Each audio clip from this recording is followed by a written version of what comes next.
জীবনে ৩টা সি ভীষণ গুরুত্বপূর্ণ। প্রথমটি চয়েস, দ্বিতীয়টি চান্স, তৃতীয়টি চেঞ্জ। মনে রাখবেন, ভাগ্য আপনার হাতে নেই, কিন্তু সিদ্ধান্ত নেওয়ার ক্ষমতা আপনার আছে।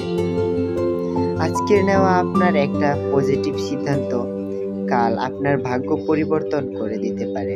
এটি হলো চয়েস। শুনে রাখুন, আপনি যা করছেন তা করতে থাকলে যা পাচ্ছেন তা পেতেই থাকবেন। যদি এর চেয়ে ভালো কিছু পেতে চান, তবে ভালো কিছু খুঁজুন ও শুরু করে দিন। এটি হলো চান্স বা সুযোগ।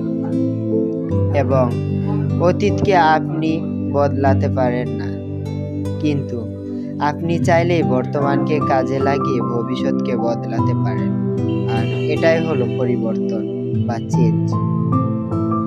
বড় স্বপ্ন দেখুন, নিজেকে বিশ্বাস করুন, লক্ষ্য নির্ধারণ করুন, পরিকল্পনা গ্রহণ করুন, সে অনুযায়ী কাজ করুন। নিজের লক্ষ্য ঠিক করুন, সময়ের সঠিক ব্যবহার করুন, কঠোর পরিশ্রম করুন, সামনের দিকে এগিয়ে যান, ধৈর্য সহকারে লেগে থাকুন, সাফল্য আসবেই।